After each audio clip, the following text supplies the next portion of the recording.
이제 같이 우리 하나님 말씀 보겠습니다. 하나님 말씀은 신약 성경 고린도전서 11장입니다. 고린도전서 11장 23절에서 32절까지의 말씀 우리 같이 한 절씩 교독하겠습니다. 신약 성경 고린도전서 11장 23절에서 32절까지의 말씀입니다.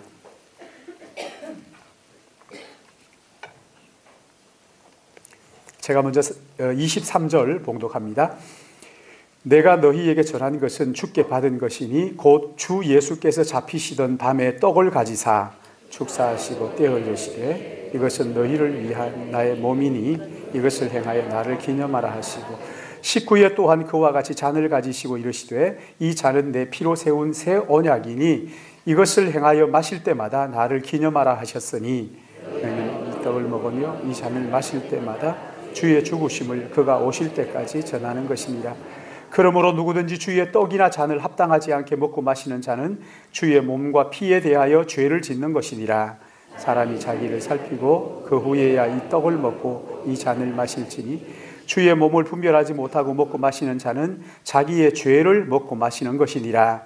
그러므로 너희 중에 약한 자와 병든 자가 많고 잠자는 자도 적지 아니하니 우리가 우리를 살폈으면 판단을 받지 아니하려니와 우리가 판단을 받는 것은 주께 징계를 받는 것이니 이는 우리로 세상과 함께 정죄함을 받지 않게 하려 하심이라. 아멘.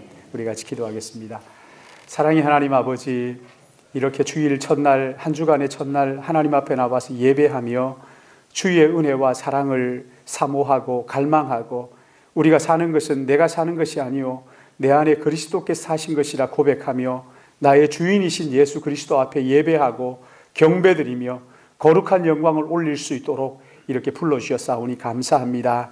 하나님 아버지, 이 시간에 하나님의 말씀을 듣기 원하오니 성령 하나님께서 우리의 마음의 귀를 열어주시고 마음의 문을 열어주셔서 아버지의 말씀을 올바르게 깨닫고 알아들을 수 있도록 성령께서 우리의 마음과 생각을 인도하시고 주관하여 주옵소서. 부족한 종을 긍휼히 여기시고 이 시간 하나님 말씀을 대언할 때 종은 감추시고 오직 그리스도만 드러날 수 있도록 인도하여 주시사 우리 안에 성령 충만한 복된 한 시간 되게 은혜를 베풀어 주시옵소서. 한 시간을 주님 앞에 의탁하옵고 예수님의 이름으로 기도드립니다. 아멘. 하나님께서 우리에게 주신, 하나님이 그 백성들에게 주신 은혜의 통로가 두 개가 있는데 하나는 설교입니다. 예배 시간에 설교를 통해서 하나님의 은혜를 우리가 받게 되고 또 하나는 성찬입니다. 설교만큼이나 성찬도 하나님의 은혜를 베푸시는 통로가 되는 것이죠. 그래서 은혜를 갈망했던 초대교회는 성도들이 모일 때마다, 모이는 장소마다 이 성찬을 나누면서 서로 믿음을 격려하고 은혜를 나누면서 하나님의 은혜를 그렇게 갈망했습니다. 주께서 잡히시던 그날 밤 제자들과 함께 떡과 잔을 나누면서 나를 기념하라 하신 그 말씀을 기념하면서 초대교회 성도들은 모일 때마다 주님의 살과 피를 기념하고 나누면서 그것을 기억하고 나 같은 죄인을 위하여 몸 찢으시고 피 흘려주신 주님의 그 사랑을 묵상하면서 그 은혜를 찬양하고 감격해하면서 예배를 드렸지요. 그런데 요즘은 이제 교회가 좀 복잡해지고 하면서 1년에 한두 차례 성찬식을 하는 것으로 대신하고 있습니다. 우리 교회에도 1년에 한 3차례 정도 성찬식을 진행하고 있습니다. 성찬식을 몇 번 하느냐 하는 이것은 그리 중요한 것이 아닙니다. 정말 중요한 것은 성찬에 참여할 때마다 정말 나 같은 죄인을 살려주신 그 은혜, 이것을 감사하고 감격하고 찬양하는 것이 중요한 것이지. 그러니까 성찬의 의미가 무엇인지 바르게 알고 그 의미를 마음에 새겨서 이 성찬에 참여하는 것이 중요한 것이지 성찬 몇 번 해요? 이런 것들은 어리석은 질문이에요. 많이 하면 할수록 좋은 것입니다마는 또 자칫 가벼워질 수 있기에 성찬의 진정한 의미가 무엇이냐 하는 것을 아는 것이 더 중요한 것이지. 여러분, 그런 성찬의 의미가 무엇입니까?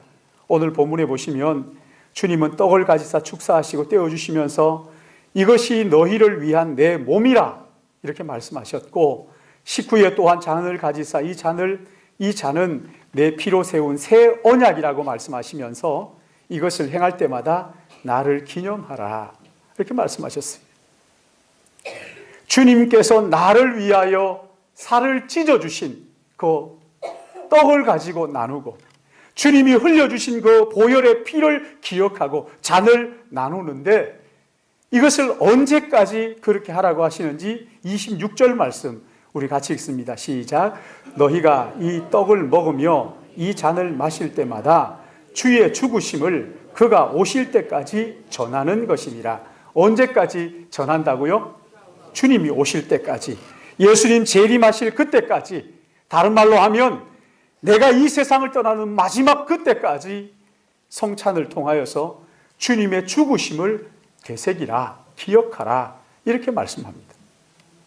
그러니까 성찬의 참된 의미는 주님의 죽으심을 잊지 않고 늘 다시 되새기는 거예요. 기억하는 거란 말이죠. 사랑하는 여러분, 한번 생각해 보세요. 우리가 어떤 존재입니까? 하나님께서 우리를 보실 때 여러분 어떻게 보실까요? 정말 사랑할 만한 근거가 내게 있겠어요? 나는 정말 하나님 사랑을 받을 만한 자격이 있습니다, 이렇게 할 수 있습니까? 내가 정말, 내게 정말 하나님께서 사랑하실 만한 그런 무엇이 있느냐 말이에요. 이사야 선지자는 우리에게 이렇게 말합니다. 우리는 다 양 같아서 그릇 행하여 각기 제 길로 갔다 이렇게 말합니다. 하나님의 뜻을 따라 사는 것이 아니라 양처럼 각기 제 길로, 그릇된 길로 갔다, 그렇게 선언을 하고 있어요.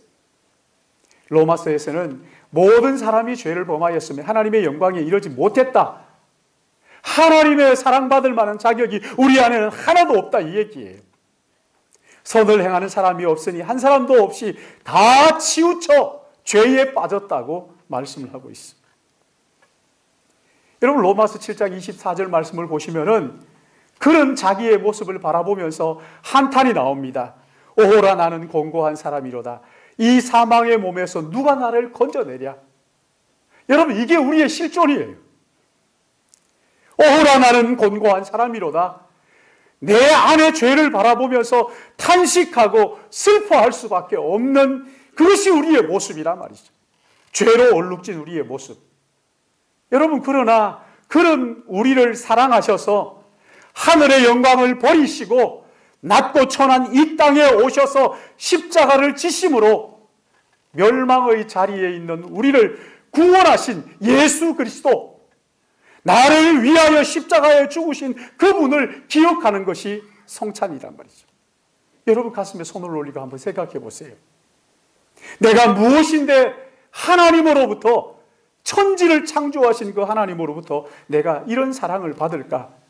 아무리 생각해도 나 같은 죄인을 사랑하셔서 그의 하나님의 아들이 살찌고 피 흘려 주셨다는 이것, 여러분 이해가 되십니까? 이건 이해되는 게 아니에요. 믿어지는 거예요. 믿어지는 거. 이해할 수 없는 거예요. 우리 교회 어떤 꼬마 아이가 엄마하고 저녁에 기도하면서 그런 이야기를 하더래요. 엄마, 하나님이 천지를 창조하셨잖아. 하나님께서 온 세상을 다 만드시고 하나님께서 우리도 만드셨잖아요. 그래, 하나님께서 천지 만물을 다 만드셨단다. 그런데 어떻게 그 하나님께서 작은 내 안에 계실 수 있어요? 이렇게 묻으려는 거예요. 참 기가 막힌 질문이죠. 천지 만물을 지으신 그 하나님께서 어떻게 내 안에 계실 수 있느냐? 그 엄마가 지혜롭게 대답을 했어요. 어제 제가 그 아이한테 물었어요. 얘야, 하나님이 얼마나 모든 만물을 지으신 하나님인데 그 하나님께서 어떻게 네 마음속에 있을 수 있어? 그렇게 물었더니 얘가 뭐라 그러냐면요, 하나님은 영이시잖아요, 이렇게 얘기해요. 여러분, 하나도 안 놀라시네요. 저는 감격했어요. 박수 쳤어요. 하나님은 영이시잖아요. 하나님은 우리와 다르게 영이시기 때문에 어디나 계실 수 있다, 그 얘기 아닙니까? 사랑하는 여러분, 하나님이 나 같은 죄인을 사랑하셨다. 여러분, 이게 어떻게 이해가 되십니까? 천지 만물을 지으신 그 하나님께서 나같이 보잘것없는 이 죄인을 사랑하셔서 그의 아들을 십자가에 내어주시고 그 생명을 주심으로 나를 사셨다, 나를 구원하셨다. 여러분, 이게 어떻게 이해가 되느냐 말입니다. 얼마나 놀라운 일이에요. 얼마나 큰 사랑이에요. 여러분, 그러므로 우리는 이 성찬에 참여할 때마다 이해할 수 없는 하나님의 그 사랑을 기억하고 마음에 묵상하는 거예요. 이 땅에서 마지막 눈을 감는 그 순간 하나님의 품에서 눈을 뜨는 이해할 수 없는 이 하나님의 큰 사랑을 가슴에 품고 생각하면서 그 하나님 앞에 감사하고 감격해하고 찬양하는 것이 성찬이란 말이지.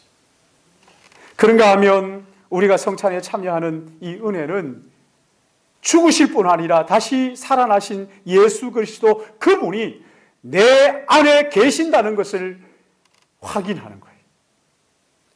여러분, 이 성찬은요, 돌아가신 분을 기억하고 추도하는 추도 예배가 아니에요. 십자가의 고통이 얼마나 아프셨을까 하면서 애도하는 그런 성찬이 아니란 말이죠. 값산 동정하면서 얼마나 아프셨을까, 그런 게 아닙니다. 죽음을 이기시고 부활하신 예수 그리스도, 그분이 내 안에 계신다는 이 감격과 그 놀라운 은혜 말이죠. 예수님과 내가 교통하는 거예요. 주님 여기에 함께 계신다.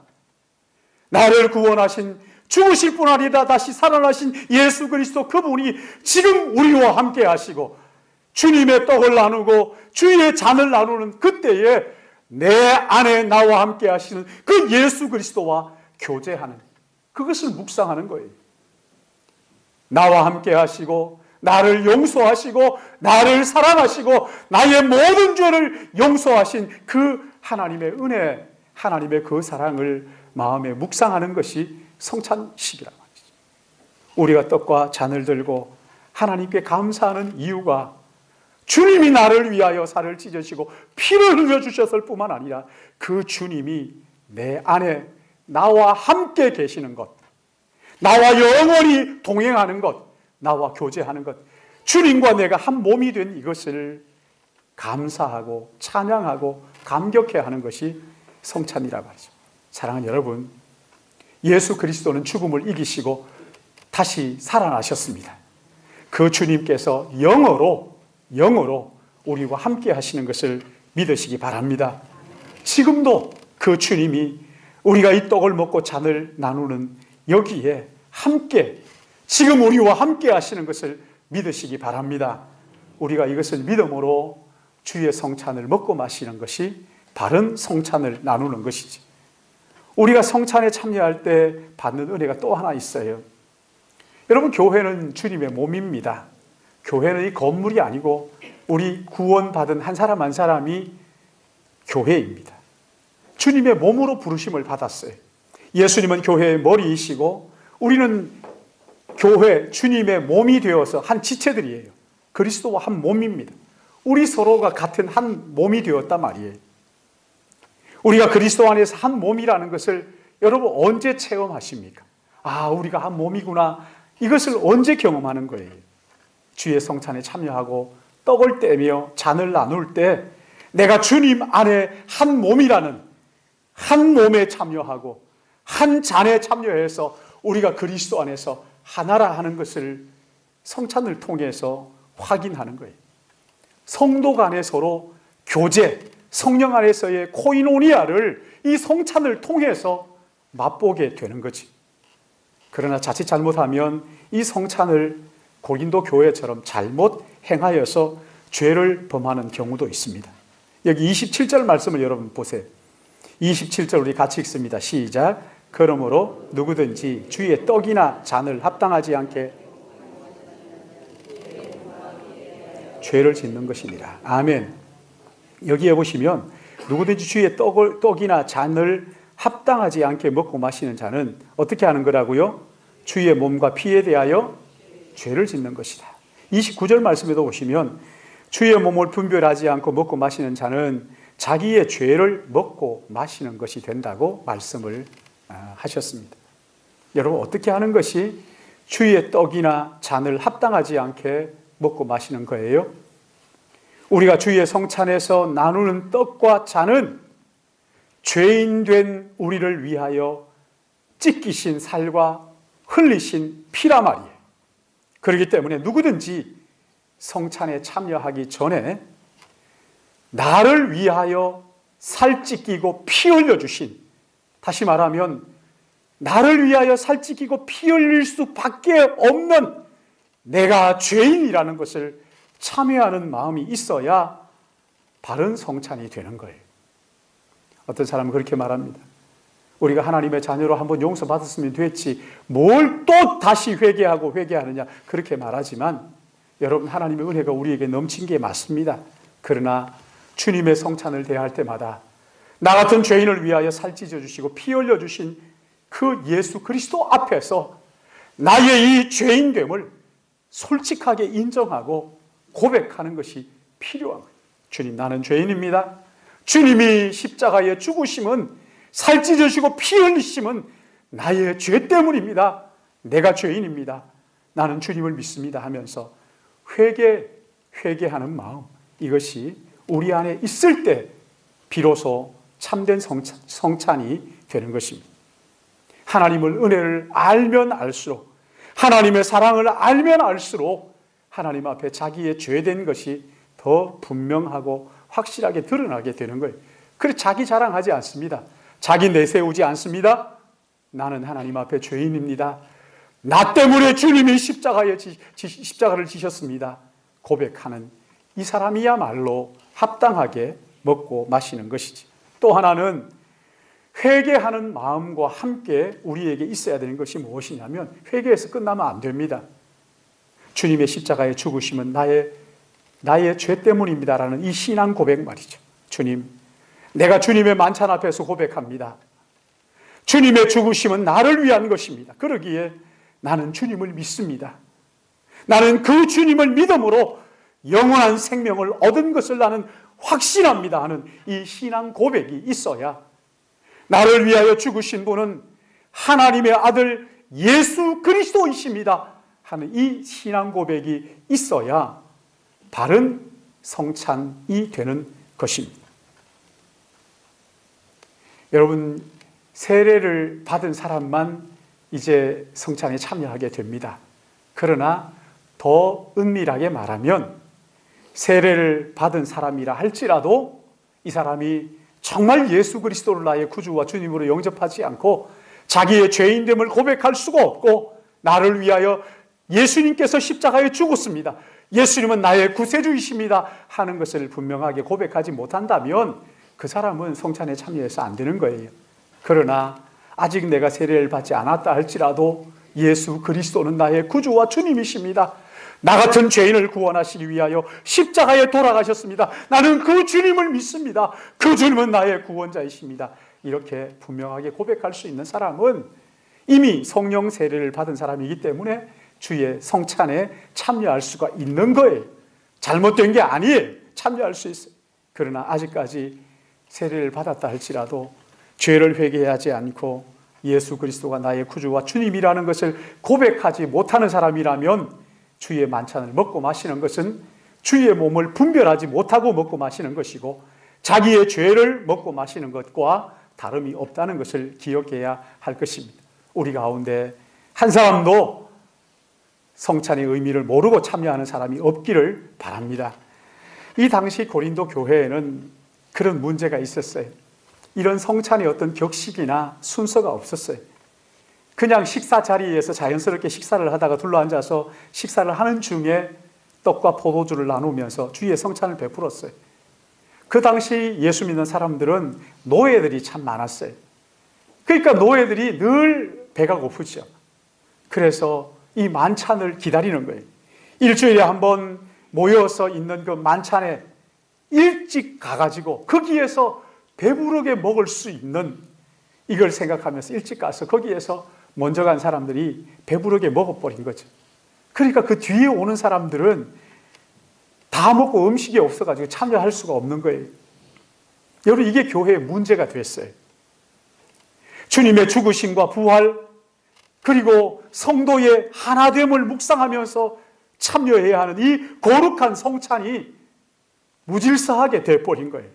어떤 사람은 너무 많이 먹기도 하고, 어떤 사람은 못 먹기도 하고, 어떤 사람은 너무 많이 마셔서 취하기도 하고 말이죠. 여러분, 이것이 주님의 살과 피를 합당하지 않게 먹고 마시는 것이 된 거예요. 주님의 살과 피에 대하여 죄 짓는 결과가 되고 말았던 거예요. 주님의 십자가의 부활을 모독하는 것이고 성찬을 욕보이는 것이란 말이죠. 이것은 죄를 먹고 마시는 것입니다. 그렇게 하니까 그 결과로 오늘 여기 29절 말씀 보십시오. 29절 같이 봅니다. 시작. 주의 몸을 분별하지. 자기의 죄를 먹고 마시니까 그 결과로 30절에 이렇게 말합니다. 시작. 그러므로 너희 중에 약한 자와 병든 자가 많고 잠든 약한 자가 생겼어요. 영적으로 병든 자들이 생겼어요. 영적으로 잠에 빠진, 영적 잠에 빠진 사람들이 심지어 여기 잠잔 자다 하는 것은 죽음을 말하기도 하지. 죽은 자들도 있다는 거예요. 근데 왜 하나님께서 이렇게 징계를 하시는가? 오늘 이것을 징계라고 하면 32절에는 왜 하나님께서 그 사랑하는 백성들에게 성찬식을 잘 못했다고 해서 이런 징계를 주시는가? 그 이유를 이렇게 말씀합니다. 32절 같이 봅니다. 시작. 우리가 판단받는 것은 주께 징계를 받는 것이니 이는 우리로 세상과 함께 정죄함을 받지 않게 하리라. 네, 하나님의 징계는 하나님께서 너희들 미워한다 이런 게 아니라는 거예요. 세상으로부터 정죄를 받지 않게 하시기 위하여, 세상으로부터 정죄를 받지 않게 하기 위하여 하나님께서 징계를 통하여 다시 깨우치는, 연약하게 되기도 하고 병들기도 하고 잠들기도 했지만 이것은 하나님의 징계인데 하나님이 이렇게 해서 다시 깨우치려고, 일깨우시려고, 그래서 세상으로부터 판단받지 않도록 하시려고 하시는 하나님의 사랑이라는 거예요. 하나님의 사랑이라는 거예요. 그러기에 성찬을 대하는 우리는 자기 자신을 진심으로 살필 줄 알아야 됩니다. 나를 살펴야 됩니다. 내가 주님 앞에 죄인이라는 것을 진심으로 인정하고 고백해야 됩니다. 주님께서 긍휼히 여겨주시지 않으시면 멸망할 수밖에 없는 죄인이라는 것을 주님 앞에서 진심으로 고백할 줄 알아야 합니다. 그런가 하면 주님은 나의 죄를 위하여 죽으시고 부활하셔서 나와 함께 영원히, 우리와 함께 영원히 계시는 그 하나님을 고백할 줄 알아야 됩니다. 그리고 우리가 그리스도 안에서 한 몸된 교제를 나누는 것이라는 것을 우리가 깨달아 알고 이 성찬에 참여하신다면 하나님께서 이 성찬에 참여한 자들에게 복을 주시는데 그 복은 어디에 있느냐? 여러분 여기 32절 말씀을 뒤집으면 돼요. 32절 말씀에 너희 중에 약한 자와 강하게 되는 거예요. 올바르게 성찬을 참여하게 될 때 우리의 영혼이 강함을 얻는 거예요. 강건하게 되는 거예요. 병든 자가 고침을 받는 거예요. 아멘입니까? 병든 자가 고침을 받는 거예요. 영적 잠을 자는 자들도 다시 깨워지는 놀라운 은혜가 바르게 성찬을 참여하는 자들에게 주시는 하나님의 선물인 것을 믿으시기 바랍니다. 여러분 이 성찬에 진심으로 나의 죄를 고백하시기 바랍니다. 그런가 하면 나를 사랑하사 나를 위하여 자기 몸을 십자가에 죽으시고 부활하신 예수 그리스도, 그분이 나의 구주와 주님이라는 것을 고백하십시오. 또한 우리가 그리스도 안에서 한 몸된 교제를 나누는 것을 성찬을 통하여 우리 모두가 경험하게 되기를 주님의 이름으로 축복합니다. 이제 우리 다 같이 성찬에 참여하도록